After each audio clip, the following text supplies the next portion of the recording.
بەڕێزان حکوومەتی هەرێم ڕۆژە دوا ڕۆژی خراپ دەبی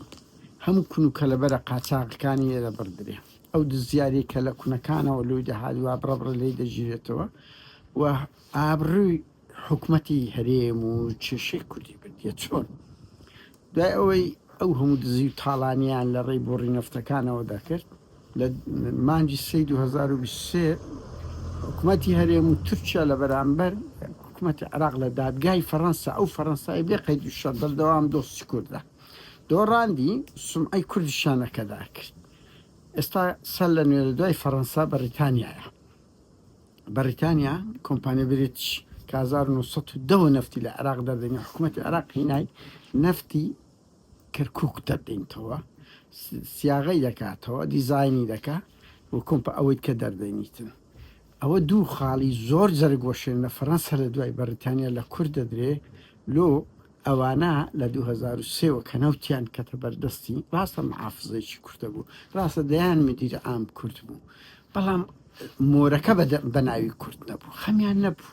2007 دەبواە مادەی 140 جێبەجێ بکرێت هیچ قسەیان نەکرد لەبەر ئەوی دزیاریەکان وە بوو نەفتەکەیان هەبوو پارەیان لە بەغداد قسەیان نەدەکرد ماوەیە کە حکوومەتی عراق کون و کەلەبەرەکانی لێگرتینە دەستیان بە کورد و کوردستان مادەی 140 ناوچەی کێشە لەسەر قیت کردیتەوە کورکاکە ئەمە فشەتان پێدەن لۆرە حکوومەتی عراق بێ سنگتان نمایە هاوڕیان دوو گورزی زۆر گەورەیە ئەوان ئەگە لە 2023 خەمیان لە کەرکووک و ناوچەکان بخوارد بە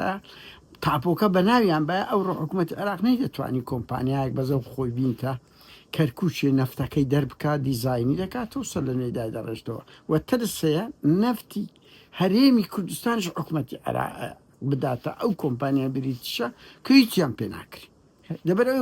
مووقف وەرەگرن دەکشێنەوە بەدیلتان چییە بەجددی هیچتان نیە کەس لەگەرتانە خەڵکی کوردستان لەگەرتانیا زۆنۆرەی ئەوەیە داوا لە مەسرور بارزانانی و پارتیەکەم ڕۆم زەهرە بکەم بزانە 10,000 کەسیان پێکەوە دەبتەوە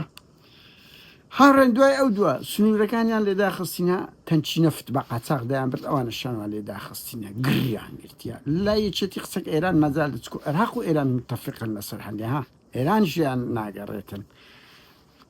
کۆرمۆ ئەو گازەی کە تورکیا و پارتی 2 ساڵە شەڕ و هەرەیانە حکوومەتی عراق ئەو شیرێ بردن یەکێتیش پێ دەچێ ئۆکەی کردبی لەگەڵیاندایە لە هەموو ئەوانەژەوەتر برایم خەلیل هاوڕیان ئێستا کە تورکیا هیچ کە ئەوەی بە برایم خەلیلدا ناینی هەمووی بە خەتی سووریا دیڕێک دەباتن ئەو کۆمپانیای لا لە نازە ئەوەی مەنسوور بارزن ئەوژە 5-6 مانج کە لێیان دەبردرێتن لەبەر ئەوەی حکوومەتشکەی سووری هەیە نەفت بە لای حکوومەتی ڕۆژئاوا دەنێریتن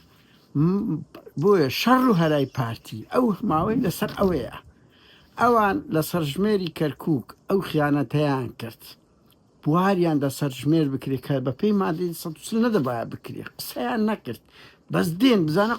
مەسەلە ئابوووریەکەیە کورد و کوردستان مادەی 140 هاوڕێیان بڕوا بکەن پارتی توش یەک ئەسمەی گەورەی اقتصادی بووە بڕە تەنجی پێ هەڵدەچندرێ ئێچێتیش لەگەڵیدا لە هەنێشدا 4 ڕۆژە ئەوە ئەمن دەقیقم دەی ومێت سەبا دەرگا بە دەرگا لە ماڵە لە فەرمانگەکان دەدا پارەی خڕ دەکاتەوە لە بۆ موچەی کادیری پارتی ئەو ڕوتوانیان موچەی مانجی یازدە بدەن دەزانەوە لەبەر حکوومەتی عراق موچەی حزبیەکانیشی بڕیە وەستیان زۆر خراپە هەرچەند دەکەن کونەشی قەپات دەکەن دەدەرکەیان لێ قەپات دەبتەوە ئەو دەکەمانیش دەبن کورد و کوردستان مادەی 140 کەرکووک دڵی کوردستان ئەو شعارانە دێتەوە کە کەس بڕواتان پێ ناکە لەبەر ئەوەی لە 17 ساڵ تۆ کەرکووک لە دەست بوو نەتوانی تاپۆکەی بە ناوی خۆت بکەی ئێستا دەی دروشم دەدەی